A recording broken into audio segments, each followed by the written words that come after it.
এই যে দিঘি।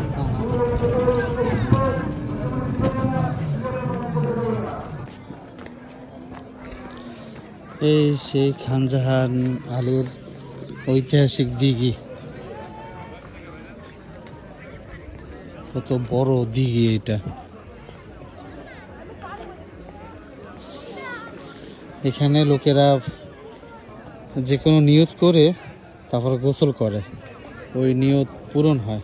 এই যে দূর দূরান্ত থেকে অনেক মানুষ আসছে যারা এখানে নিয়ত করে গোসল করবে, উজু করবে।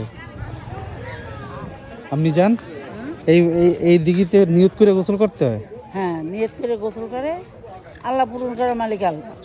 এই আর ওইখানে ছিল ওই যে কুমির, কুমির উঠতে থাকতো। যখন তুমি হও নাই তখন আমি এখান থেকে গোসল করে গেছি।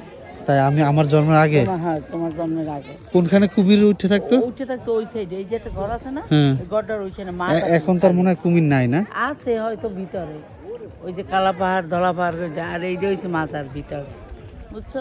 এই যে মাথার, এই মাথার